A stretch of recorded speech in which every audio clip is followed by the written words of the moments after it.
Okay, you probably all got a notification that this webinar is being recorded. Don't worry, we can't see you and your likeness is not there. It's not being recorded either, so no worries. Okay, well, welcome to our webinar, Addition and Subtraction Math Facts. We're going to teach you tonight how to make them stick for students with dyslexia and dyscalculia. It's going to be a fantastic evening. So excited to have all of you here with us. So let's talk about our goal for this evening. So many middle school teachers report that more than half of their students do not know their math facts. And yet we know that dyscalculia affects 6 to 7% of the population and dyslexia about 20%. And those percentages do not equal half. So that's really painful. There's something going on.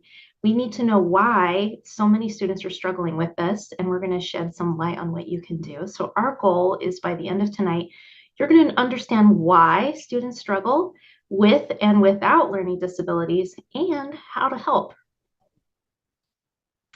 And exciting news, if you stay all the way to the end, we're going to show you how to effectively teach those math facts to students with dyscalculia and dyslexia and do it with less stress using our math facts book.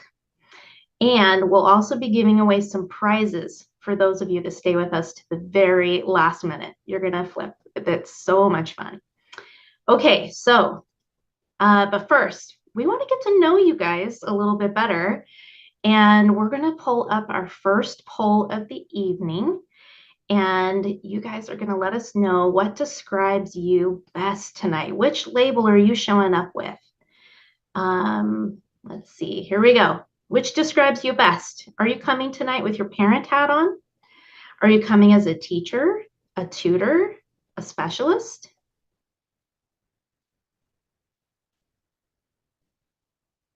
Wonderful. Give you just a few minutes. We've got 85% of you participating. It's great. Okay. Perfect. All right, we are going to hit end the poll. And each of you can see who we have here tonight. We've got about 27% of you are here with your parent hat on. 23% of you are here as a teacher. And 50% of you are here as a tutor or specialist. Awesome. Okay. So that helps me and Heather know how to adjust what we're talking about tonight and make sure we have the right context for our teaching. Okay. Let me just make sure. Did the attendee poll thing go away? Is it gone off of your screen? Okay, wonderful. I'm going to minimize that. So let me give you just a little background on who we are. So I'm Adrienne Meldrum. I'm the CEO and founder of Made for Math. We're an all-online multisensory math tutoring center. And joining me is my good friend and confidant, Heather Brand, our operations manager. And just a little background on us. I'm a certified multisensory math instructor, it's a mouthful, through Marilyn Zecker. And I've been tutoring kids since 2006 and working with the dyscalculia dyslexia population since 2016. And Heather is also a trained practitioner in multisensory math and has been working with me since 2019.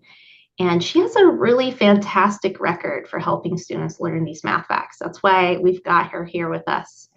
And then in the chat tonight, we have some of our team members. You'll see Braylee in there and Jenny, and they're going to be helping answer your questions as well. So if you want to leave something in the chat, you definitely can do that. I see one attendee has her hand raised. If you have a concern or you're struggling with something, someone on our team will be able to help you out. Okay. And with that, I think we're ready to get going. This is going to be fun. Okay, another poll is going to get launched here in just a second. Heather, do you want to launch that? So we want to know which methods have you used over the year to teach math facts? There are a lot of options out there. I've tried a lot of things. I did the ice cream scoop program. I've done the timed test, the Mad Minute, computer games with aliens, songs and rhymes. What about you, Heather? What have you tried over the years? Oh, I did lots of rocket math. Rocket math, Song that's and right. everything. Yes, rocket math. That is another really big one. What about there's one that's more mnemonic based. Why can't I think of the name? There's a lot out there, a lot of programs. This is a pain point for a lot of people. Okay, let's look at the poll. Let's see what people are sharing here. I'm going to share the results. All right, we have about 48% of you have had experience with that Mad Minute, the time testing. The ice cream or gold stars, 8%. Digital games with a timer element, 31. Flashcards, 63. That's really popular. Songs, 54. And mnemonics, 31%. And then all the things. You've tried all the things like we have. It's painful, and we want to help these kids, and not everything works for all the students. So with that, I'm going to stop sharing and let's go back to our presentation here. So what do all these methods that we put in the poll, what do they have in common? Most of them are just recall of the verbal or auditory input that students are receiving, and they're independent of their meaning. They're just numbers, usually on a piece of paper. And so what makes the approach we're teaching tonight different from those programs that we've seen over the years? Well, it's based on effective intervention. So it has strong evidence that it's appropriate not only for students with learning disabilities, but it's appropriate for all students. It's simultaneous and it's multisensory. It involves visual, auditory, kinesthetic, tactile.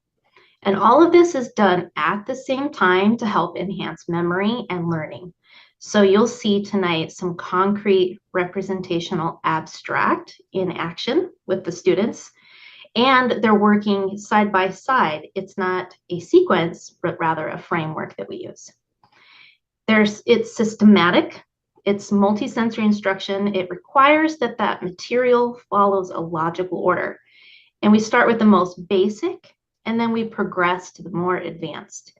We work from what a student knows to the new material, having a strong foundation in the skills learned in elementary school, and these things can make or break math learning in those higher grades.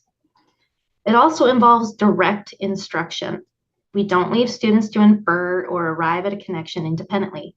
They're taught directly and coached to see the connections through the student-teacher interaction. If a student needs to back up even more, we do that to build the bridge to understanding. It's diagnostic, which means we provide individualized and prescriptive teaching.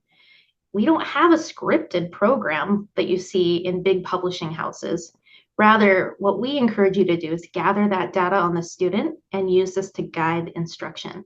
We aim to have our students master topics. Next, it's synthetic and analytic. Synthetic means that we teach how the parts of math go together, but also how the whole can be broken down into parts. That's the difference between synthetic, we're putting it together, analytic, we're taking it down and breaking it apart. And this is well known and supported by strong evidence. You can find these approaches in the publications from What Works Clearinghouse. And I'm going to drop this in the chat, and just in case you haven't seen it before, drop this to everyone. These What Works Clearinghouse guides are great. They're going to tell you what has strong evidence, what has moderate evidence, and what has little evidence, so that you can check against curriculums that have been provided by you or by your school, sorry, or maybe that you've purchased to see if it lines up with what we know works in the classrooms. So what's happening in the brain when students are solving these math problems? Different parts of the brain are used for math problem solving when compared to the retrieval, getting the math facts out. So brain imaging studies suggest that math calculations rely on an interaction between parts of the brain that process quantity and that visual information and verbal representations of numbers. However, rote math fact calculations are performed largely just using this verbal system or just saying it out loud over and over and over. And this is possibly one reason why math facts are taught through rote verbal memorization, which has a little sensory input, therefore making it more difficult to pull it from information. So since math fact retrieval utilizes a verbal system, we can see why these students are struggling with math facts. Recalling math facts is a matter of word retrieval, which is an area of weakness for many dyslexic students. That's from Sally Shaywitz in 2020. However, it should be noted that these students may not have as much difficulty with math reasoning due to the many parts of the brain involved in math problem solving compared to math fact recall alone. So what we're saying is being bad at math facts does not equate to being bad at math. I know that was true for my son. He was terrible at math facts. He has dyslexia, but he's gifted in mathematics, but it was hiding that in those lower grades. So you might be wondering, well, is it the dyslexia at play? Is it the dyscalculia? Is it possibly both? So in dyslexia, we see issues with phonological processing, word retrieval, and working memory, which impacts your math facts. In dyscalculia, we see issues with working memory, numerical semantics, that's how the math works, and the spatial representation of numbers. But what about those students that have both? We see students like that at Made for Math. When you have both sets of those traits, you see stronger deficits in the knowledge of how numbers work and the representation of those numbers. And this impacts between 6 and 20% of that student population, if you recall what we were talking about earlier. But that doesn't fully explain why such a high percentage of students are still struggling with math facts. That only tells us part of the story. So why is it that they're struggling?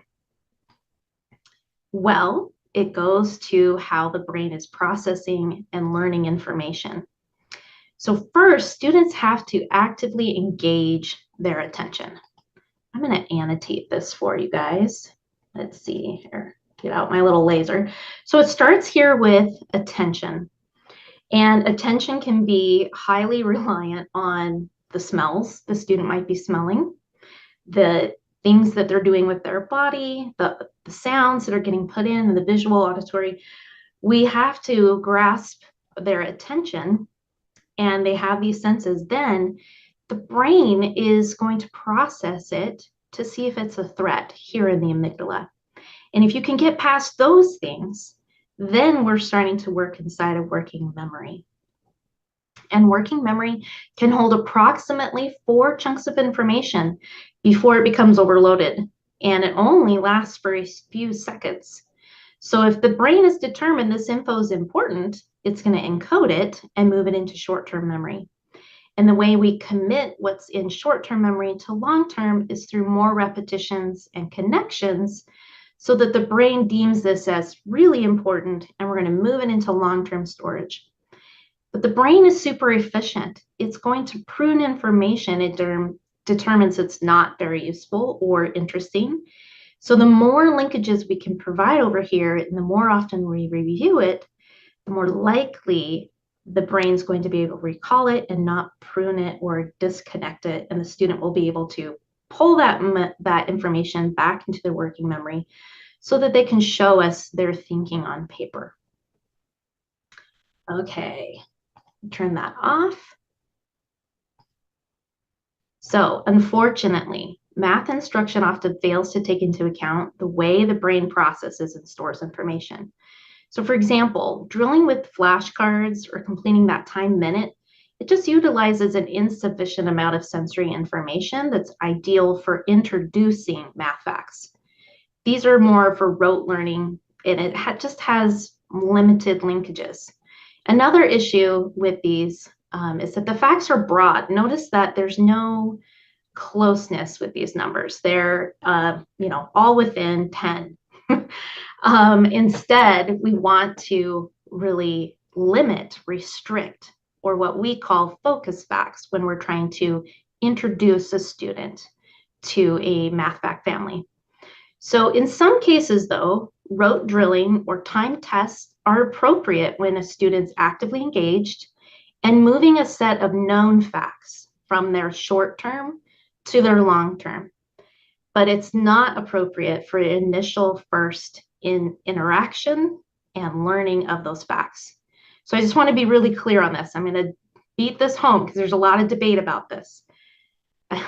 Flashcards and time tests are not the enemy, but they should be used for moving those known facts from short-term to long-term memory. It's okay to use them. It's just at the appropriate time. So not when you're introducing them at the beginning. Okay. All right, Aubrey, thank you for giving us a shout out. Yes, that's how we feel too. So if we're not going to be introducing it that way through flashcards or drilling or the programs that we typically see, well, then what do? We want to have these guiding principles anytime we're going to introduce math facts. So all of our lessons have these things. So the first thing you're going to do is narrow those facts. You're restricting them. So if you're teaching a student to add within 10, don't teach them all the add-ins of 10 all at once. That's too much. We want to chunk it down into smaller pieces and parts. Remember that we said the working memory can hold about 4 things at a time. So think in small chunks.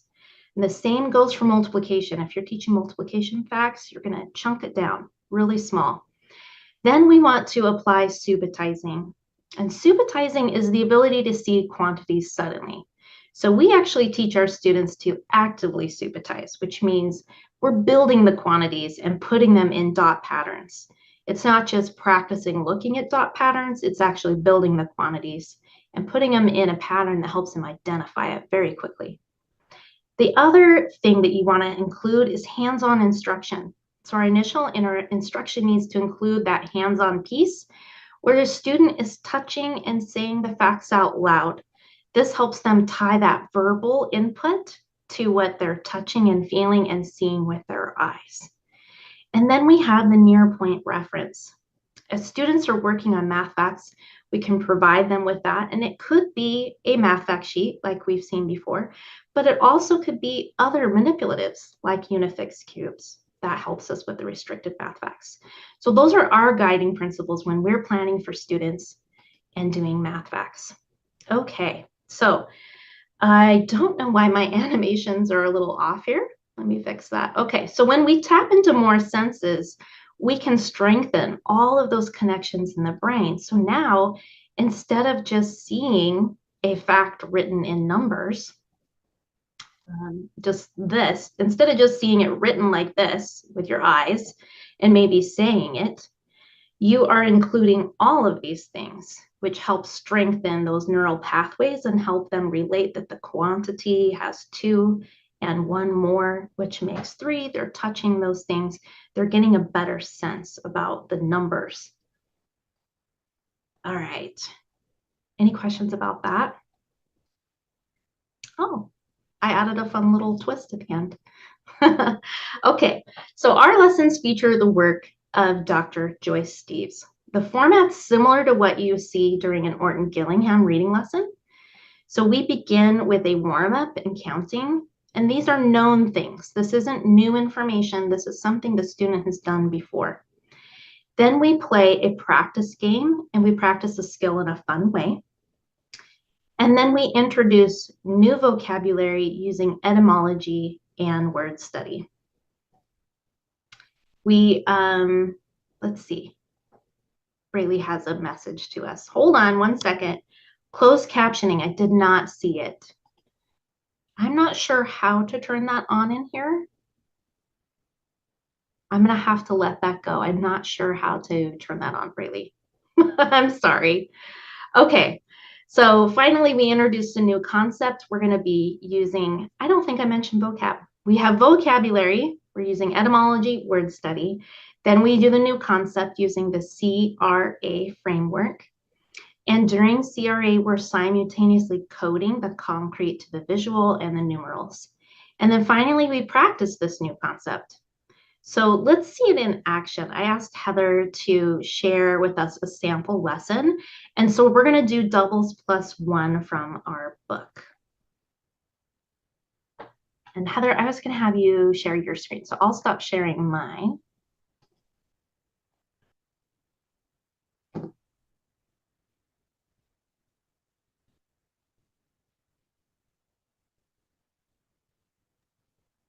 Okay, just want to check. Can everyone see where there's a screen and it just says Heather Brand? Is that showing? Okay, good. Yes. We'll go ahead and play that.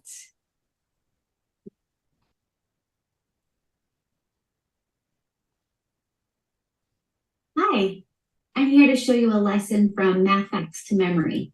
Can you hear the sound okay? Wait, I can't hear you. You're muted. It's a little quiet, but I think it's okay. Yeah. Okay. I have the lesson set up here on my screen. And today I will show you a demo of lesson 5.4, doubles plus or minus 1. So for the first part of this, let me share my screen.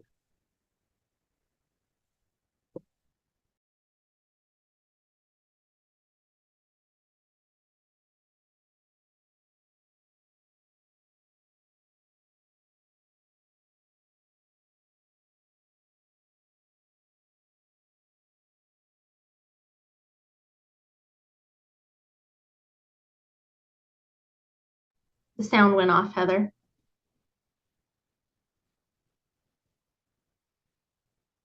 Could you hear it on your end? I can hear it on my end. Maybe I just need to stay unmuted. Okay. Let me try it now. Maybe when you shared your screen, you might have need to click the button, share the sound. Let me try it. Okay. Thanks, everyone.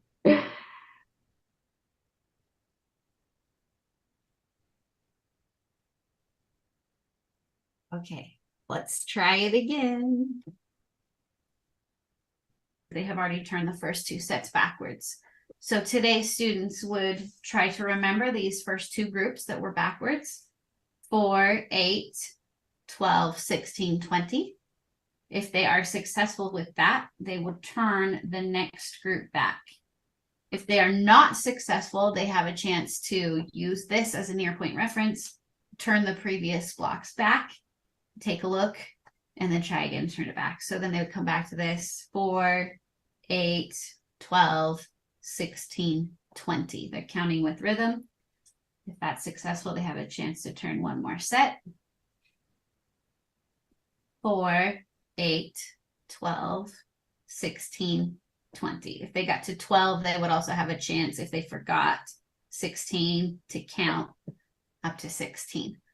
So that they have a concrete understanding of why they're counting by 4s. You can see they're actually broken up into 4s. And then this relates to their building of the inner number line, because they have been working with this concrete number line and can begin to work on building that inner representation, which can be hard, especially for students with dyscalculia. Let's pause it. Okay, so the next portion of the lesson is a vocabulary review, since we will be working on. Yeah, so Bonnie had a question in here. So at the beginning of our lesson plan, we're doing counting. And the warm-up can be something else, but usually it includes some sort of counting. Heather, do you want to elaborate a little bit more about why we have counting? Sure, yeah, that we want to do the counting. Partly it's a good warm-up. We're getting ready to use these facts in later multiplication lessons coming up. So that's important. And then you're building that inner number line. You're starting to make connections with the numbers, what numbers are close to each other, what numbers are far away, and so forth. Anything else you want to add? Yeah, I think the other thing that we should probably point out is that we're using those big chunky Unifix cubes, and we're using a wet erase marker on it so that you can change up what facts you have on there, but then it doesn't smudge when the student's manipulating them, unless they have really sweaty hands. But yes, the counting is key, and we do all kinds of counting here at the beginning of every lesson. It could be counting up and counting backwards, counting by fractions, counting by decimals. There's all kinds of counting that we practice to help the students, and we're priming the pump for what's coming in the rest of the lesson. Doubles plus 1 and doubles minus 1, and talking about the concept of even and odd. Those are the cards that I chose for today. And so because these are review cards, what you could do is you could show part of the card. I'm going to cover this up with my eraser. I wanted to pause and answer the question that came in the chat just before we go on to this next part. The question was, why did you teach specifically counting by 4 as opposed to 2, 5, or 10? And the reason is because this lesson is actually later on in a series of lessons that are scripted out in our book. And so some of those other counting sequences have already been taught. Yeah. Yeah. It's all building on itself. So we do start out with really basic counting at the beginning, counting by 2s, and about the middle of the book, you're getting to counting by 4s and 5s.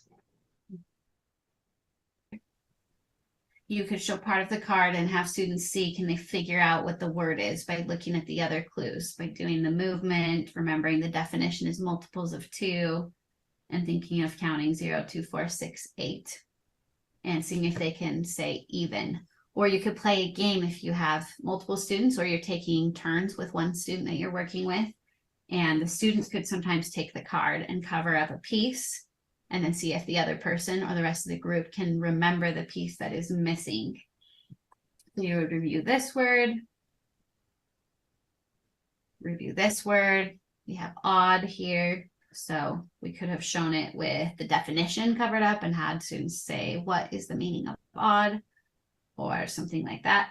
You could play a game where you don't show the cards, but you just do the actions and see if students can remember the word and give you the definition. There are lots of ways you can review. I would also, just like in OG reading, I would have words that are commonly missed. I would have those kept ready to be part of this review, to make sure that students are getting enough review on those words. And then as they begin to master those words, we can take them out. But I would periodically put words back in just to make sure that they are being retained. Okay, I thought I would pause there so that if people have any questions about vocab, they have a chance to put those in the chat. There is a question that came through about counting and which grades to teach skip counting. And I think some of that depends on the context within which you're doing lessons. Obviously, you start in kindergarten. In most curriculums and standards, you're starting with that in kindergarten, doing 2s, 5s, and 10s. I apologize for Australia folks. I don't know if you call it kindergarten, but so in those beginning grades, you're starting with counting, 2, 5, and 10. If they have those and they're ready to move on, I would move on as soon as they're ready to move on. But I also want to point out that sometimes you have students in later grades who need to go back and work on those counting sequences. And so I try not to be too rigid about what grade something is taught in, because sometimes it gets missed, or sometimes if you've been teaching it explicitly, sometimes kids are ready early. So let the kids dictate that. Yes. People are wondering about the movement piece when we had even and odd. Oh, sure. In an earlier lesson, this was explicitly taught. And so because the kids made even numbers by putting the numbers in partners, that was the action that went with it. So if some of these vocab and things are based on earlier lessons, that would make sense if you'd seen those other pieces, but we wanted you to see kind of a middle lesson example, so it wasn't like the very first lesson. Yes, absolutely. Yes. A normal lesson, this lesson recorded, if we weren't pausing it, took about 20 minutes. It might take a little bit longer, maybe 30 minutes if you were actually going through the activities with kids. But it's pretty fast, I think, especially as kids get the routine, because I recorded this in 20, but was trying to explain some things. So I really think you could do 15 to 20 minutes. Yes, it would be great for that pull out at school if you're in the classroom and you've got Title I teachers coming and pulling kids out. This would be a great thing for them to have. Pull students out, do it in small group, or if you've got center time, it's appropriate for that. So it can be used in both ways with a little bit of modification if you're wanting to use it with a whole group. And then I think I saw someone asked, we will drop the link to the book here in just a minute, don't worry. Yes, we're planning on getting future volumes out. We have the outlines for multiplying and dividing written. And then as far as like made for math, this is appropriate for young students. It's appropriate for middle school students. We will work with high school students at Made for Math. However, it depends on where they're at. We don't necessarily take someone that's doing stats because that we would drive them crazy with the way we're doing stuff, or they might be far enough behind that it's such a big gap that parents have a hard time doing that. So just in case you're wondering about the demographics that we work with. But again, like Heather said, these lessons, we try not to put a grade level on it because we've worked with ninth graders, even adults who can't do these things. So that's why we don't do grade levels. This is appropriate for anyone who's struggling with those concepts. Right. And then one more question from Kimberly about kids using fingers. And is that okay if they're reverting back to fingers? And so I don't tell kids not to use fingers, but one thing you do have to watch out. Sometimes if they use fingers too much, it can become a habit and they'll use fingers when they don't even need to use fingers. So it's one reason why using physical manipulatives like cubes or something, they get to see that physically, they can still have that kinesthetic of setting out their cubes. But it's something that doesn't become so ingrained that they can't stop doing it. That said, if they are using it, I don't tell them not to. It can be a good tool, but I try to use a variety of other things as well. And if I notice they seem to be using fingers when they don't need it, and it's actually making them less efficient, then I try to encourage, hey, now that you know this one, do you think you could do it without fingers? That's how we know we've got it all the way mastered. That's really good, Heather. Okay, let's go on. Okay, so the next part of the lesson is to play addition doubles bump. So we'll set that here. Here's addition doubles bump. For that, we need a marker. Here's my board eraser. And we need cubes. So the red and blue cubes can be used as player tokens, and then the brown cubes could be used if students need them to help with solving the facts. So we also have a special die. It almost looks like a regular die, but instead of having 6, it has a blank side. This was just made by buying these blank acrylic cubes and then using either a wet erase marker or even a permanent marker to just draw on the sides. And then with a baby wipe or a Lysol wipe, you could even erase these and change it out over time if you need. Okay, so this game is played by rolling. So the doubles fact here is 0 plus 0 equals 0. So the blue player gets to put a cube on 0. This game should move quickly so that we're working towards building fluency. And so just as a reminder, we're still in the review portion of our lesson. So that's one thing that happens with a multisensory math lesson. A lot of review is happening to set up for the concept because the concept is doubles plus or minus 1. This is just reviewing those facts. This is not the initial instruction for those facts. 1 plus 1. Yeah, 1 plus 1 equals 2. And so the red player can put their cube there and erase. 5. So we want them to be touching and writing as they say it. 5 plus 5 equals 10.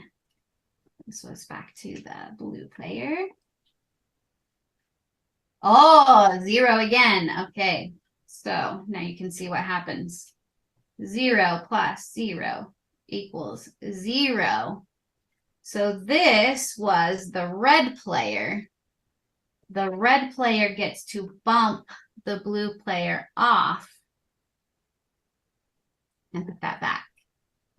So the goal of this game is either within the amount of time you have allotted for the game to have the most spots that are owned by a player, or you can play until things are locked and you cannot continue, and then whoever has the most spots is the winner. So let's say theoretically that the blue player rolled a 5 again, just to show you this scenario. So the blue player would again write 5 plus 5 equals 10. And the blue player gets to lock this spot. Once there are 2, red cannot steal this spot now, which is good for blue player because they've already lost 1 spot to red. When you're counting the score at the end, this only counts as one spot owned. It does not, you don't count the cubes, you count the spot. Now that it's locked, if the blue player again rolled a 5, they don't need to add extra cubes. It's already locked, it's already theirs. And so we just continue. If a player rolls and the spot is locked, they lose their turn. All right, so let's pretend that we played through this game and this game is over. So we'll set this aside. Thought I'd pause there as we're switching activities to see if there are any questions about this review game. As a reminder, these would be facts that already have been learned and worked on, but now we're bringing them back to prep for doubles, plus, and minus 1. And so those brown cubes were there if a student has forgotten a fact and they need to go back and use those to solve it. But at this point, there have been previous lessons to practice that and make sure that those are known. So this is just a review. There's another question in the chat. Yes, this is being recorded. I don't see any other questions about this part, so I will go ahead and continue. And the next part of this lesson is to review doubles, because remember, we're going into doubles plus or minus 1, so we need to make sure that doubles are fresh in their mind.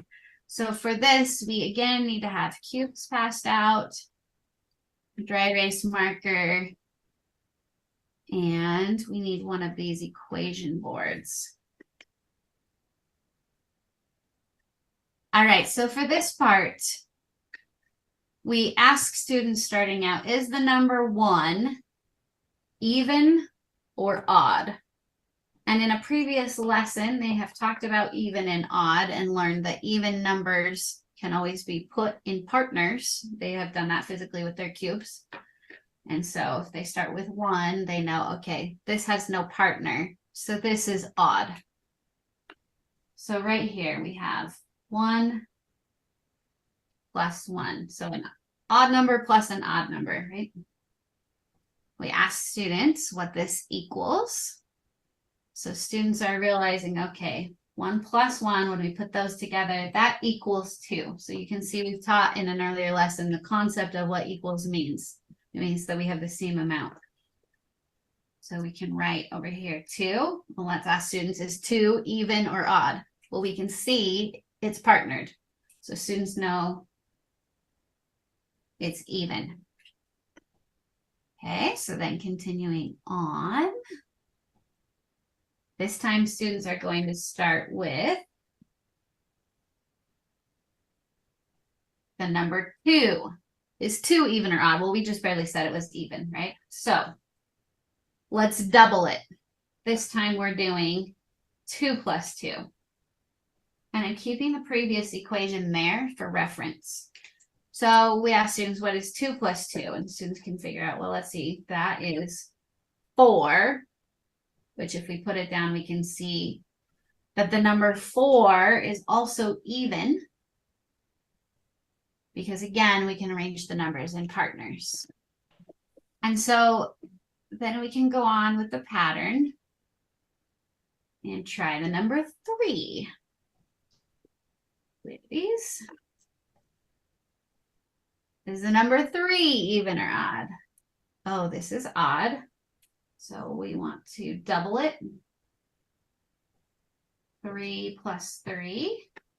Now these are not in partners, but I could separate those two and put those together.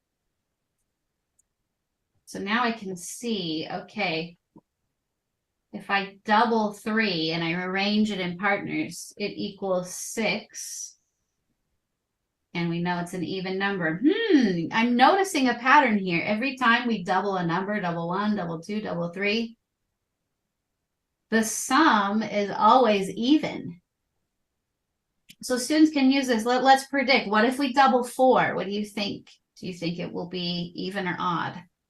And so you can check the next couple numbers if needed until students realize, okay, every time we do this, it's always even. Doubles always have even sums. This is important for students leading into the next concept. The next concept after Okay, I wanted to pause there because I see there's some questions in the chat. So yes, a student would be doing this themselves. I just didn't want to take the time to make people do it here. But yes, a student would also be building this. So if this was online with me, for example, I would be building this and my student would be building this so that we're seeing each other's. Or in a physical setting, the teacher would be modeling this, maybe holding it up on a board, and the students would be building it in front of them. And then there was a question about working with autistic students when it comes to games. Some children might have an aversion to the social aspect of games.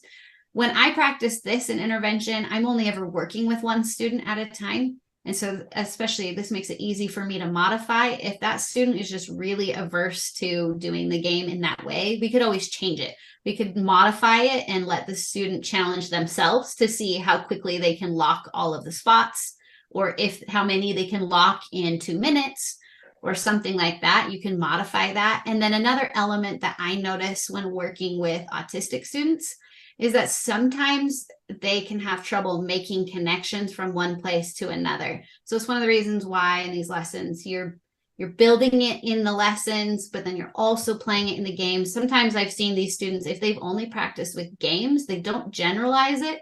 So they'll correctly answer in the games what the answer is, and then they'll fill out a worksheet later and say, I don't know that, I've never seen that before. So that's just one little tidbit of making sure you're looking to connect it in other places, connect it in life. Notice things as you're eating lunch. Oh, hey, I noticed that this connects to that fact that we've been working on in the game. Make sure you're explicitly making those connections. And then the standard for automaticity, students should know those facts in about 2 or 3 seconds. You don't want to see them looking up and you can tell they're calculating in their head. Or sometimes you can see they look down because their fingers are under their desk and they're counting it out. About 2 or 3 seconds. In some cases, with students who have very, very slow processing speed, compare it to another known fact. So if you were to ask something like if they know how old they are and you say, how old are you? Take note of how long it takes them to answer something like that they do solidly know. If they're a student with a very slow processing speed and it takes them 5 to 10 seconds to answer something that's known, you might need to make some modifications because that is their processing speed. If you're asking them a known fact, like what's your name, how old are you, and they can answer within 2 or 3 seconds, that should be a good standard to know that known information for that student should be able to be retrieved in about that much time. Absolutely. The other thing I wanted to point out, Heather, just to the folks watching, how important it is to use mathematically accurate language. And when you heard Heather talking, you notice that she has like pauses in between things that she's saying. And that's really important to give students processing time, but also to help them start learning that mathematical language. So the word sum, she used the word sum. Oh, all of the sums are even. These are things that are taught in prior lessons. Students are learning what sum is, what's equal, what are the symbols tied to those things, what are add-ins, what are minuends. They're learning all of this vocabulary, and it's important because we're laying that really helpful foundation to help students be successful long-term in mathematics. Great points. This is doubles plus or minus 1. So we're going to remind students that in this unit, we have been working on composing 7. Is 7 even or odd? So students can test this if they want. Let's see. 2, 4, 6. One more is 7. Oh, this is not even. This is odd. We figured out that our doubles facts always give us even numbers. Could we create a doubles fact with whole numbers and equal 7, a sum of 7? Students can try it if they want to. And they're going to figure out, no, that's not possible because 7 is odd. So doubles with our whole numbers is always going to generate an even sum, and this is not even. So what doubles facts are closest to 7? So students could figure out, well, we did try. Oops, there we go. 3 plus 3. That gave us 6. This is an extra one. Let's see. What if we tried doubling 4? Oh, wait. 4 plus 4 is 8. This time we have too many over here. It's close. It's off by 1. So if students used, if we go back to the 3 plus 3, they could figure out they could start with doubles, but add one more. So instead of 3 plus 3, we can use our doubles knowledge to know that if 3 plus 3 equals 6, then 3 plus 4 has to equal 7. And they've seen it because they've tried. They could rearrange these if they want to match in the pairs to show. Whoops, get that one that just doesn't fit into pairs, right? So this is a doubles plus 1 fact because we started with 3 plus 3, but then we added an extra one to change this into 3 plus 4. So this is a doubles plus 1 fact. Or we could go the opposite way and start with that fact that was close. We had 4 plus 4 equals 8. But we want 7. So instead of 4 plus 4, we could take one off and say, well, 4 plus 3 is 7. I know this because I know that 4 plus 4 is 8, so I'll do 4 plus 3 is 7. So this is how students can begin to realize that the patterns they have already worked on for doubles that they already know can be used quickly to generate these facts. Having those visuals also helps kids with dyslexia, especially have a visual to retrieve. If they're struggling with word retrieval, if they can visualize, oh yes, I built this. I remember building my 4 plus 4 and then taking one off. So this is very helpful for them. It's often good to think at this point, what fact is easiest for you as a student? Was it easier for you to think of 3 plus 3 and then just add an extra cube on? Or was it easier for you to remember the 4 plus 4 and just taking a cube off? Because some students will find that one of those is easier for them than the other. So then at this point, we'll clear our cubes again. Do we have any questions at this point? I don't see any yet. Andrea dropped one in the chat. Oh, can you read it to me? I don't have my chat open. Yeah, I can. So she dropped one in that said, what double should be already known before starting plus or minus 1 to the double? So in our facts, what we did in our book, this is what we chose to do anyways. We went through, we had to set up some basic information as far as like, what does equal even mean? Because you can't even start doing operations until you know some of those basic things. And then we went through and started with composing 2, composing 3, composing 4. And we went in order, but as we do each sequence, we're bringing up all the patterns that apply in that sequence. So when you're doing composing 4, that's when initially doubles began. And then continuing on in the lessons, when you get to composing 6, doubles will come up again. So intentionally, we are pulling these same facts back up over and over for each set of composing. And that helps students learn them, because too often you see in school curriculums, it's like, oh, for these 2 weeks, we're going to learn all of our doubles. And they try to learn all of them at once, and then they never touch it again. And so intentionally, all the patterns have been taught throughout, and they're being brought back up. We're looking at doubles. We're looking at doubles plus 1. We're noticing patterns with what happens when you add 0, patterns with what happens when you add 1, things like that. Anything else you would add to that, Adrienne? No, but Lawrence has a question about when you have the manipulatives up on the screen here. So is it on purpose that in the previous example for 3 plus 3, the visual was 2 cubes plus 2 cubes plus 2 cubes, so 6, instead of 3 cubes plus 3 cubes? If I'm remembering right, like initially we had started with showing the doubles, but then part of the reason for separating things was to show those pairs, to show even and odd. So that was when things got separated out into groups of 2. So it can depend on what lesson you're teaching. It'll depend how you decide to show that. If you're focusing on that concept of even or odd, you might be showing them in pairs. Or if you're focusing on doubles, you might be showing them in 2 stacks. Or other times you'll be showing them in the dice patterns because you're emphasizing maybe the 5-ness of a number. Like if you're displaying 7 and you want them to see that it's composed of that dice pattern of 5 and 2. Mm-hmm. Great. I think that's everything that I saw in there. Okay.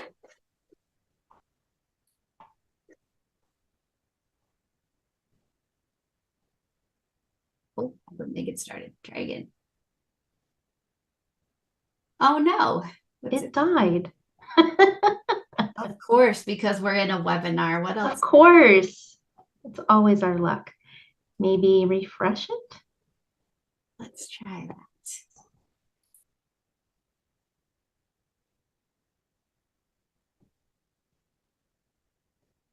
Let's see. That. Sorry, I should have looked at the time. That was that when it froze.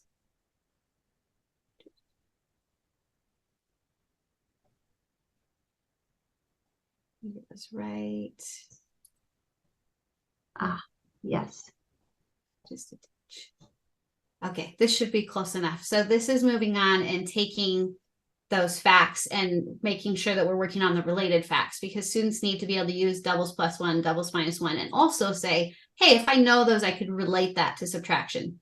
So in earlier lessons, we would have already explained what related facts are. We would have worked on that physically. And so this is a pattern that we're just continuing now in a later lesson. So let me make this full screen again. Cross your fingers. Down most helpful. Thinking of doubles 4 plus 4, but taking 1 off of the second addend. So 4 plus 3 is 7. Then we can write down what's the related addition fact for that. Okay, well, we can use the commutative property. We can switch our addends. These are vocabulary words students have been working on before this point, so they should be familiar with them. The sum is still 7, and if they need to, they can again look at this. My 4 plus 3 is 7. If I switch the addends, 3 plus 4 is still 7. Okay, let's build a related subtraction fact. So related subtraction fact would be to start with 7. And we can take off 3 and see that that equals 4. Or we could start with 7 and take off 4 and see that that equals 3. So we need to help students connect those subtraction facts to the doubles plus or minus 1. So how do they know that those are connected? Well, they know that 7 is an odd number. We built this earlier. We already decided it. So we know it can't be a doubles fact. So they can think, double 3 is 6. That's too few. So I could use 3 and 4 because I needed 1 more. So students can reason through that and help connect those facts, make sure that they're realizing by learning this one, they technically also know this one and this one and this one. That way they're memorizing 1 thing instead of 4 things. And that's helpful for students. Okay, so now, okay, I'll pause it there. I see some questions coming through in the chat. If you have any others, it's easier for me to see them if they get put in the QA so they don't get buried in the comments. But I can see a question about Graham Fletchy's building math facts, and is it similar to ours? I have not used it extensively, so I cannot answer this very well, but to the best of my knowledge, it is similar in some ways in that there are hands-on activities and games. But to the best of my knowledge, we have been even more narrow with the facts that we are choosing because of the populations that we work with. It is better for them to work on 3 or 4 facts at a time. And it's better for them. And again, I don't know if he does this, but it's important for them to connect addition and subtraction facts. Because if we don't do that and we teach all the addition facts, and then we come back later and teach all the subtraction facts, that's actually more time learning it. If we can teach them together with the relatedness, then we're helping them learn how those operations are similar or how they're different. And we can help them like almost, get more bang for your buck. You're learning more at once by focusing on those that way. Any other I questions? think that's the only one that I saw, the only question. All right, let's continue. Now that we have physically built those doubles plus one and doubles minus one facts, we can pull out the vocabulary cards for that to add these to our deck and show students, okay, here's our picture for doubles plus one. See that somebody started with doubles and then they added one more. And then they can learn a movement. So if this was doubles, they can show doubles, oh, and one more. And they learn the definition, a near doubles fact, where one of the add-ins is one more than the doubles fact used. So they can learn this one, they can practice it, you can play a game with it again, and then learn this one for doubles minus one and see a visual. Okay, this time we started with doubles and took one off. So this is where we started with doubles, and then we took one off. All right, so let me set those aside. Okay, I see a question that has come in about this. Do we do the same with multiplication and division facts as well? That, as far as our books, that book is coming up. It has not been written, but yes, that is explicitly the plan. And so in the very beginning with both this book and the other one, the very first introduction, they need to know what addition is really solidly before they bring in subtraction. So it does start with addition first only, and then starting to link the two together. And then with multiplication and division, I would do the same thing. Make sure they know what multiplication is before they start trying to also learn what division is and also relate all the facts. This book and our book that's coming up, they're specific to teaching the math facts, but they're not intended to be the very first introduction. However, because so many kids got a poor first introduction, we do still explicitly teach all of those concepts in vocab.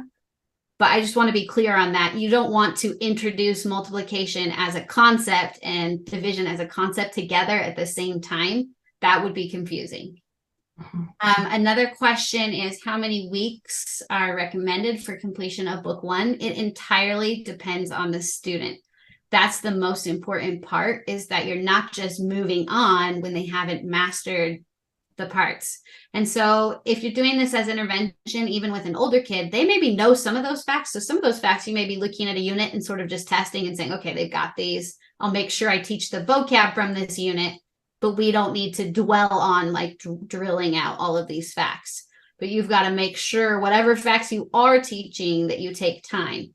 And so it really just depends on the kid. I have seen kids that need lots and lots and lots of repetition. It's not really ideal in the core. It's written out like, oh, in third grade, they just learn all their multiplication and division facts. That is not what we see in the research, that all kids can do that. But they have a better chance if it is very explicitly taught with those selected facts. Yes, absolutely. Oh, yay. OG teacher loves it. Yay, thank you. Yes, ma'am. The second book, goodness, I don't know. Tara, I hate to give you a date because that first book just about did Heather and I in. So we're both working through and need to go to therapy about why. We'll try to hurry, okay? I'll get some therapy about why, and we'll get going on that book because we're excited about it. We've got the outline for it, but yeah, we haven't started writing it yet. So, but yes, it's high on the priority, obviously. We have started the initial planning. The first book took about 6 months. So assuming there are not other interruptions, yeah, I would like to hope that this one could go even faster because we've learned some things about writing books. We didn't get into this because we were planning to write books. We got into this because we were planning to teach students. So yeah, this is new skill set. Yeah. Thank you, Karen. Then the next part is to play a game and practice those facts. So doubles plus one and doubles minus one, dots and boxes. So for this game, we have dots and boxes. We have the game board. We have a spinner. Ooh, let's see if I can fit both of these under the camera. I'll have to overlap that just a bit so you can see. How about that? Okay. We need a paper clip to be used with our spinner. Here's my paper clip. And a pencil so that we can put this here, and this can be our spinner. So for this game, players take turns spinning. Oh, it's on the line. I'm just going to nudge it over here so it's one that you can see. Let's pretend I spun 5 minus 2. So they can touch and say 5 minus 2. If they need to, again, they can build it. But here's where you can do some thinking about, 5 minus 2. Ooh, you know, that's an odd number. So what doubles fact is close to that? Well, 2 plus 2 is 4. That's really close. But I would need one more. So 5 minus 2 equals 3 instead of 2. Which again, you've got your brown cubes handy to build that if they need to see that. Then they can. In fact, I'm going to put this down so they could start with the 5 cubes. And you can really easily see, well, I've got my doubles fact, 2 plus 2. And then one more with 3. So would be 3. So 5 minus 2 is going to be 3. So they can see that. Then that player draws a line. Wherever they want to draw a line, you can only connect dots that are next door, and you cannot go diagonal. Okay, so then the next person would go. And just so it shows up on camera, let's pretend it was 2 plus 1. So again, you're repeating that process. 2 plus 1. Well, I know 1 plus 1 is 2. This is going to have to be one more than that. This is 3. So you're connecting these facts. Each time a player takes a turn here, figures out their answer, they get to draw a line. So we can imagine we're taking turns here. And let's say at some point the board looks like this, and it's my turn. So I could spin, touch and say my fact, and then I can come over here. If I finish a box, I put my initial in it, and then I get to draw an additional line. And so at the end of the game, whoever has the most boxes initialed will be the winner. So let's see. I think that's the last thing we have today. Yeah, that's the end of the lesson. So it always tries to start with some quick, fun, paced review and a game towards the beginning. Then you're explicitly working on concepts. And then at the end, you're working on a game to practice the concepts you just learned and try to work on getting closer to fluency with those. Day 1 of playing a game might be physically building them out. As students begin to learn, then you might work towards, hey, can you reason through this one without having to build it out? And then you've got to get to where the students not only can solve the facts, but they also have developed fluency with the facts. You don't want to stop at the point that they did figure it out, but it took 10 seconds. You've got to get to where it's fluently learned. They're not still reasoning through or using their fingers or using their cubes. They need to know it and own it. And then you'll know that it's mastered. But a lot of that review is built into the units. And then when you get to the end of a unit, there are games that you can play to assess if the students do know those facts automatically. If not, you're taking note of which ones and you're going back to the games you could practice to get those facts all the way to being known and fluent before you go on to the next unit. All right, thanks for coming with me to watch a lesson on double. Awesome. Awesome. So I think it's really important to highlight how the games are key, getting that practice in. And Heather was modeling like how to think. So when she's taking her turn, she's not silently just adding. She's like talking out loud. I wonder which number, right? So you're modeling that dialogue that you want the child to start getting inside their mind. And so that don't be quiet during that part. And then the other thing I wanted to point out is that give the students some time for independent practice. In the chat, I'm dropping this right now. If you go to madeformath.com/games, we have digital games that go with this book. They're free. You could play with them right now. You can send your students over there. We don't have flashy ads everywhere with distractions galore. We just want the kids to be able to go and play these games. They're super fun. So there's that piece. Okay, So we're going to wrap this up. There's not much left. You guys are troopers. Let me get my slides ready and I'll share my screen. While you pull Okay. that up, someone asked about how to prompt students if they see 6 plus 7. Another thing that's been focused on in earlier lessons is noticing which numbers are consecutive to each other. So having focused on that so much, by the time you get to this, a student would know, hey, I noticed that those are consecutive numbers. And I know that 6 plus 6 is 12. So then 6 plus 7 has to be one more than that. Yes, absolutely. Okay, so someone made a comment about, oh, Marilyn Zecker's training is so great, but it's so overwhelming, right? Same thing with What Works Clearinghouse. So much great information, and you might even like take the time to go read the research, and you're like, that's great, but now what? And so we've heard that over and over from our own team members that take the training. I know I felt that way when I took the training, but now what? So that's why we decided to create this book. And Marilyn totally supports us in making this book. She knew this was part of my goal way back in 2019. So we created this book to have those best practices embedded inside with a suggested progression so that you don't have to start from scratch trying to figure out what order to teach these things in. Like, we tried to really take out that steep learning curve for you. So you might be wondering, like, what's all included in this book? There's 46 lessons, which we're just adding within 10 and subtracting within 10 in this lesson. That might surprise you that there's so many in there, but you'll see it's foundational. It's such important work. There's 38 game boards in there. There's 32 vocabulary sheets with the videos where we show you how to do the hand motions, little QR codes. The kids can scan it with you. And then there's practice sheets in here. Again, we're trying to tie the handwriting, the writing to the paper, your thoughts, getting those down. And then it's also has a really big chunk at the beginning about the latest research about how the brain is learning those math facts. And then I just dropped that link to all the games, but all of the games are linked in the book throughout so that you can hop over there and let your students practice in another different way. So you'll get all of this stuff that I'm talking about for just $35.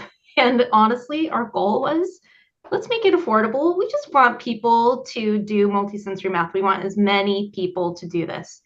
So I'm going to drop the link in the chat for you so you have it. Help us out. Please share it with your friends. I would love for the word to get out that we're doing this.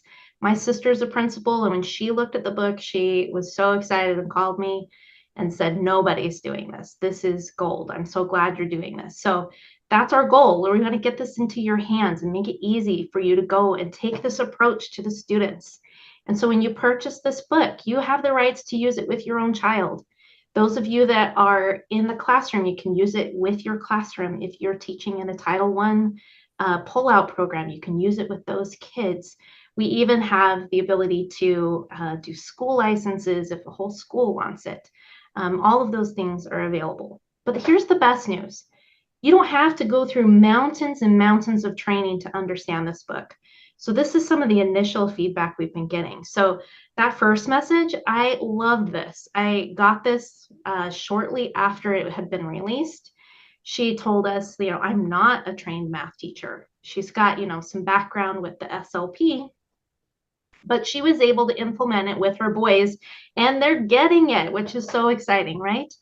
And then Roshni said that she likes that the vocab cards are simple for introducing and that she can tie it and introduce it in other lessons. So it's versatile. It's not like you only can use it with adding and subtracting. You can use it in other topics as you get going.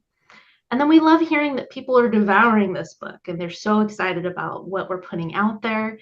And that we had 2 more parents tell us again that they were able to implement this. That is so, so exciting. So again, head over to our shop. Please grab a copy, share it with your friends. And if you want a license for your entire school, those of you that are teachers or you want your district to know about this, just have them email us. We can do the purchase orders. Those things are an option. Again, I just wanted to drop the link for you. one more time in case the chat is kind of going a little bit fast. So thank you for hanging in there with us. We have one more poll. We want your feedback. Okay, this is the final poll of the evening. So with our goal being, let's get multisensory math into as many hands as possible, but there are so many directions Heather and I could go. And as you saw, we have a little bit of an aversion to writing books now. So we want your feedback. What's the best way we can help you? So we have a poll, but you can only pick one. What one would you want us to do best? How can we help you? So here we go. Heather, do you want to share that poll? Okay, go ahead and vote. Let us know. How can we help you best? Is it writing that curriculum and publishing the books? Is it doing a video training, but in specific topics? Or do you want video training on the more general stuff, the dyscalculia, the dyslexia, and how it affects math? This is great. And then when we finish this poll up, don't go anywhere. We're doing the giveaway. Don't go anywhere yet. Don't hop off yet. Please, please hang tight. You're going to get an opportunity to win some good stuff. While the last people are filling that out, one topic that came up in the chat was whether the book should be in print or not. And some people comment, actually, the digital is very helpful because it's easy to link from the lesson you're on to a previous lesson to see how something was taught or how a game was done. And so that's done intentionally. It also allows people to have an automatic chance to see our updates. So for example, we added videos for all the vocab because that question came in a lot. And so everyone that has bought the book already has access to that updated version with the vocab videos. So that's another reason. Awesome. Katie, the poll should be showing up in a pop-up window. If you don't see it, it might be because your computer blocked it. Okay, yes. And then training specific to the book, it's coming. That's all I can say for now. It's coming. We hope it's going to be coming. So, but again, Heather and I are overwhelmed with choices. Yes, Kim, I knew. I thought I could put an all above, but everyone would just click that one. We want to know where should we really be focusing our energy. So we've got about 61 of you that have filled it out. I think we can go ahead and end the poll if we want to. Okay, great. And so you can take a peek to see what everyone voted for. We got some close ties here with the curriculum and the videos. That's really good to know. Okay, thank you so much for your input on that. All right, we could stop sharing that. Oops, sorry. I think Heather and I both clicked it. Okay, you guys, it's time for the giveaway. Woo woo. I'm so excited. Okay, here's the prizes. Now, because Heather and I, we were preparing for hundreds of you, we just weren't sure how we would collect all the names. So you got to add your name one more time for us to this form in the chat. So look in the chat. It's a link to Typeform. Click on it. Add your name. I think it asks for your email address. And then we just want to know, like, in 3 words or less, what was your biggest takeaway or what stuck out to you, just really quick. And then we'll give you a few seconds to do that, and we'll pull names randomly with a random number generator for our winners. So let me show you what we are giving away tonight. So 2 people are going to win a deck of Subitizing playing cards. These are the bomb. They're the best because you can play so many games with these. They're like traditional game cards. However, they're raised up a level, in my opinion, because there's so many different ways we can play. We have the numeral, we have the tally marks, we've got the dot patterns, we have dice. So they are fantastic, and kids love them. So 2 of you are going to win that. Then the grand prize is a deck of cards and a copy of the book in PDF format for you. So make sure you're getting your name put in that document right now. And I can see that you're doing it. Good job. Keep going. Keep going. Okay. And then if you don't win, you can buy the cards in our shop. shipping's included. If you're international, we've got Canadians and Australians, I saw at the beginning. There is in the description a link to a card printer that does international shipping. And so you can click that and purchase the cards and they will get shipped to you. We've just had nightmare experiences shipping internationally, and we just found a different way of doing it. So, okay, I'm going to give you guys about another 10 seconds. It looks like, oh, we're pretty close to everybody. There's 70 of you in here. We've got 55 so far. Let's see. What else could we share? Heather, let's talk about these subitizing cards a little bit more. Some of you have been around long enough. You remember the first time we released them. I remember Kirk from Kirk's Tutoring. I bet a lot of you follow him. He was one of our first people to buy it. We had the cards made. They were fantastic. We were so excited. We were getting ready to like go big and get them printed. And then the pandemic happened. And all of the factories got shut down. It was really devastating. We were really sad. So anyways, thankfully things are stable and now we can bring the cards back. So we're really, really excited about that. Okay, and then if you've got questions, please put them in the chat. And if you have to run, again, don't worry about it. You can run if you absolutely need to. And we'll make sure you get the recording so that you can get your questions answered too. All right, I think let's shut down the quiz, or not quiz, the poll here. We've got 59 people. Okay. Heather, I'm going to generate the number. So this is for our very first winner of a deck of cards. So I'm going to hit generate. Number 32. Number 32 is Andrea Sully or Seeley. Andrea, you are a winner. And you'll want to email Jenny on our team. And her email address is jenny.miller@madeformath.com. I'll put it in the chat so you can message her if you're a winner.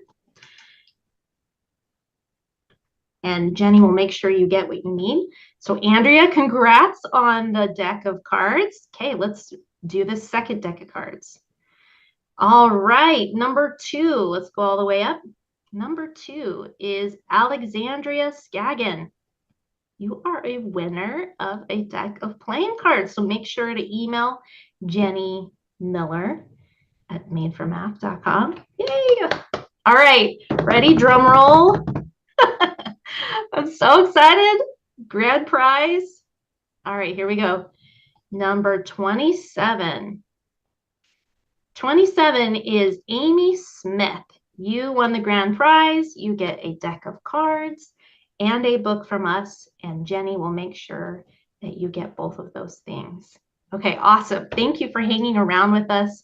Again, if you'd like to get a copy of the book, we put the link in the chat, but I'll do it one more time because I know the chat is really busy and it's moving very, very fast. If you've got to go, you can go. But otherwise, we are here to answer your questions. So I'm going to stop the share and we can answer any of your questions. I see a couple here. Let's see, we've got... Okay, will we be doing another session like this? Maybe. I think so, because there were so many people that registered. I'm guessing you guys like this and you would like more. If that's the case, you know, hit me up, say yes in the chat. You want more of that. Would love to do that. Okay. And hiring in Oregon. You know, we've looked at hiring in Oregon and we've had job postings open in Oregon and it just never worked out.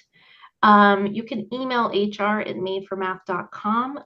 Sometimes the reason we don't hire in all states is because there's certain rules and regulations that make it difficult as a remote company to do. So like, for example, in the state of California, if you quit, I have to physically hand you a check that day. And I can't do that as a remote employee. And the law says a physical printed check. I can't do that. So it doesn't work. So that there's some weird law labor stuff that happens with that. I know that that was in the chat, so just a heads up about that. Okay, any other questions that we missed or things that you want to know? Let's see, let's check the chat. Is it fair to say Marilyn Zecker is the OG of dyslexia? Yeah, but she had her mentor. Her mentor was Joyce Steves, who was starting this work late 80s, early 90s, and she's from Johns Hopkins University. I think she's since passed. So Marilyn learned from her, created her training, and I've learned from Marilyn. And so, yeah, we could say that, but I know there's some other people that have also read the research and have created their own programs. We've got Professor Sharma has a program. If you want some free training, he does free training every Tuesday, super early in the morning, though. I'm Pacific time, and this kills me, but it's at 8 a.m. Eastern on Tuesdays. It's free. It's based on the same research, so you're going to get similar kinds of information. But again, it's like drinking from a fire hose. Someone asked me about how do you get through Marilyn's training? Because it's a lot. So I wanted to share, you have to have, as an adult, some pretty good executive function yourself. Honestly, I'm just going to be honest. And so for me, when I went through the training, I set up like a training schedule for me to go in and watch. And when she's on the screen working with things, I'm working with things, trying to practice what she's teaching. That really helped me solidify the information. But again, we've heard it time and again. It is like drinking from a fire hose. It's overwhelming. It's a lot of information. So that's why Heather and I and our team are working to create something that helps people get started faster. Marilyn's information is great. I encourage you to do it. I loved it, but it takes long to get really acquainted with those things. So that's how I went through that training. Heather, do you want to offer any advice when you went through the training about what helped you? Marilyn's really flexible sometimes with when you can turn your videos in, but because of that, I think that's what you're saying about you have to have some really good executive function yourself, or you could put it off for a long time. So I would kind of make a schedule for yourself of when you're going to turn things in, and then be checking in with her also to make sure that she has gotten it and she is writing up your observations and giving you feedback back in case she wants you to fix any pieces and then submit another observation. Yes. And that's for the option if you're trying to become certified. She does have an option where you just can get just the information without certification. It's a little bit different. That one's just the information. It's a lower price point. And then in the chat, Katie Houston asked, could you use this book? Could the school personnel use this book and teach this directly to kids? I'm wondering what you mean by school personnel. Do you just mean like pull-out teachers, paraeducators? I'm not sure exactly what you mean. What do you think that question might mean, Heather? I think the idea was, yeah, I think this would be great for pull-out teachers. It was in many ways written from that intervention perspective. I think a classroom teacher could use it with a whole class, but again, there are different considerations you'd have when you have a whole class with manipulative, so it might look a little different. But the ideal would be to use this in small groups or pull out type of situations, or like one-to-one tutoring, that type of thing, parent homeschool. Yeah. I saw another question also about using this with middle school students. I just use it with middle school students pretty much as it is, but obviously the way you talk about it, you're going to talk to a middle schooler differently than you would a younger child, but you're teaching the same concepts. And the reason the games are emoji themed is because little kids like them, but also middle schoolers think that emojis are cool. And that's why we've done that intentionally, because we find that our middle schoolers play those games and it doesn't read as little kiddish because they like emojis too. It seems cool, like texting on a phone. Yeah, absolutely. Iona wants to know, and Iona, I remember you. Hi. Based on your experience so far, how long would it take for a student with severe dyscalculia to remediate with an intensive program? Ooh, Heather, you that's want to answer that one? even that there are so many factors. We Yeah. find one of the important factors is there needs to be frequency of intervention, because sometimes people try to do this kind of tutoring as like a once a week thing. There's too much time in between, and then the brain is pruning everything. And so a student who can come and get 4 or 5 days per week is going to make way, way faster progress than another student. It depends on how far behind they are by the time you start doing this kind of explicit instruction with them. It can depend, do they have other diagnoses as well? A student that has both dyslexia and dyscalculia often will take longer to remediate. Mhm. It can depend on math anxiety. Some kids already, by the time you get to them, they're in middle school, but they're at second grade level and they're so shut down that it takes a lot of work. You have to go really slowly at first for them to even feel like, oh, hey, I can actually accomplish some of this. And you can start to speed up the more that the child can start to feel confident and successful. Anything else you would add, Adrienne? No, I totally agree. And the beauty about this book, Iona, is if your child's been struggling with basic math facts for a long time, you could do this book and do it every day, and that's a high enough repetition. And maybe on the weekends, you have him or her play the games on the computer just to get some independent practice.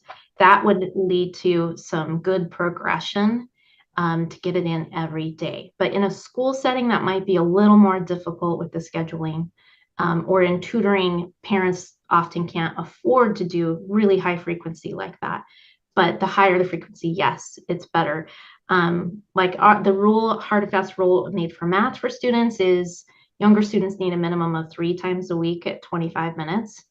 4 is best. And if they're an older student, we'll do 2 times a week, but for longer sessions. But obviously, the more time you can give it, the better. I think that's really good. So let's see. Teresa, any tips for, oh, we already covered that. Okay. Dr. Schroeder's work. Yes, Dr. Schroeder's wonderful. I love her mom's teach math class. Yes, go check that out. I think it's really good. She has an adult math class that's also really good. It's like more about everyday math, like shopping math and reading the newspaper, reading receipts, those kinds of things. I think it's really good. Okay, what else are we missing? I just wanted to say thanks to Michelle. So glad that you feel like this gives you hope, and we love to hear back from you later on if you try it out and you have feedback for us. Yeah. Yeah. Oh, Bonnie, thank you for that feedback about the games. Yes. Yes. Yes. I would love to do that too. The margins are pretty poor when I added a box for you. So at some point at scale with that project, we wanted to make sure people wanted those cards before I bought a huge allotment of them. And now we've got enough proof for that. So we can definitely in future orders have a box with that around it. Yeah. Um, anyway, so that's great. I'm glad you purchased them and are playing with them. Okay. Anything else we're missing? I saw Artie had a question about using this as a parent on the side of intervention, and I think that's a great idea. You could coordinate with your tutor to see what math facts are working on, but you as a parent could be kind of going through those lessons. If the teacher happens to be using those exact lessons in class, then you might not have to do the whole lesson yourself, but you would have all of those games to get that extra repetition at home. I think that would be great. Yes, absolutely. Okay, I'm scrolling back. There was a question in the QA that had to do with assessment for students, focusing on kids with dyslexia and dyscalculia and figuring out where students are at. What would you say to that, Adrienne? I think I have heard the question. I'm going to be honest. Oh, sorry. Say it So again. the question was just about assessment, figuring out where to start with students. Some of it, I think, Yeah. depends on the age of the students. Yeah. So sometimes we use like a standardized assessment, like an LGL, which is Let's Go Learn. Yeah. But it is long and it's standardized and it's difficult math facts. So sometimes if the kid Painful. can do the operation, but they don't know their math facts, they'll miss the questions, and it's because they just didn't know math facts. So sometimes that's not accurate. So sometimes you really need to go back to even the core and go back through grade levels. I like to start and see, do students know how to do any place value activities, things like that. Place value is always key, making sure they understand that. And you can kind of move up through the grades and the operations and test it out. If you want to do something informal, you can just do games like this and just see if they're understanding. What else would you say? The FAM, what do you want to say about the FAM, Adrienne? That's a good assessment. Yeah, so the Pfeiffer Assessment of Mathematics, or FAM, is fantastic. It helps look at three buckets, if you will, of how math is processed. And if you want to see, you can take an accommodations quiz on our website. I'm going to put that in the chat, and you get a little taste of what the FAM could help you with here. Let me grab the link. I'll make sure it's correct. I'm trying to type it from memory and I'm going to mess it up. But what I love about the FAM is it really helps you see where the strengths are within that quote unquote deficit, maybe, that a student has. So it's not uncommon for us to see a student have really high off the chart visual spatial reasoning with dyslexia. And so we know, like, okay, this multisensory method is going to be bread and butter to this kid. Like, they're going to love this. It's going to make a lot of sense to them because that is a clear strength for them. But it really helps us draw from the strengths that we see and help the student start generalizing and using those other parts of their brain that are maybe functioning at a higher level to increase and boost the skills in other areas. So we love the FAM from that. It's fantastic. Right now, we're not administering it at Made for Math. We have plans maybe to bring it back. We used to do it in the past. We might bring it back here in the future, but we can't make a diagnosis. Heather and I are not PhDs. We can't do that. So if you're looking for a diagnosis, go find a neuropsychologist to help you get a diagnosis for your child. They can administer the FAM. And if they don't, there's a lot of really great assessments out there. That overview of the whole child assessment wise is really, really helpful. I know some parents are averse to labels, but it can help the child advocate and maybe not be so hard on themselves about why they struggle with certain things. So that's really key and important. If you want to do the Let's Go Learn, it's affordable. I think it's $25 to take that assessment, but it is long. Just warning you. It's very long, but you'll see a great starting point. And then Heather, let's see, Lawrence wants to know about where Margaret Stern fits into the math picture. I'm not as familiar with Margaret Stern. Are you? I was going to say that's a good question. I don't know her materials in depth to be able to fairly answer it, but I know that she also really champions numeracy with explicit instruction that is systematic. And so those types of things that I do know about her sound good, but I am not directly familiar with any of her courses and materials beyond that. Yes. There's also Making Math Real, if you want to check that out. I know we've got some families in here with students with autism. I think students with autism respond really well to Making Math Real. If you want to check them out, finding someone that's trained in it can be a little bit difficult, but they're around, they're available. I think we have answered everything. Yes, he did. He did pass away. Yes, David Berg did. So I don't know if you can get, you can't necessarily get his training, but you can find someone to work with your child. So those people still have that information. The program was called Making Math Real. And then the accommodations generator, I can grab that. Heather, do you see any other ones that? Yes, the last one that I saw from Artie was explaining about how students start to generalize concepts. And some students will generalize on their own, but I would just always argue that we're going to explicitly teach them how to generalize, explicitly make the connections. This thing you've been doing here relates to this thing you're doing in the story problem, relates to this other presentation, even sometimes as simple as, oh, here's a horizontal equation and here's a vertical one, and explicitly pointing out how are they related, how are they different. Oh, I'm noticing that the equal sign with the two lines looks different when it's a long bar for the vertical presentation. So yeah, always explicitly teach those generalizations so that we don't just hope kids figure it out. Yeah. Yeah, we don't want to leave anyone hoping. Okay. I think we got everything. Let me look in the QA one more time. Yeah. Okay. I think we got everything. Is there anything else you're curious about or want to know? Yeah. Yes, Bonnie, directionality is, whew, it's a tough one. It's a tough one and it has to be taught. So thank you all for coming and for staying up so late, you East Coasters. And let's go have some dinner, Heather, and celebrate. We would love to do this again with you. We'll let you know. When you registered initially for this webinar, you are going to get added to our email list. So you don't have to worry about missing it in the future. You will get notified. And we will send the recording out, but probably after I have some dinner. And then I will get it sent out to you so you can review it and check it out. And feel free to hit reply to those emails that come through and ask more questions. We're happy to answer and help you in any way that we can. Thank you all for coming. We'll see you later.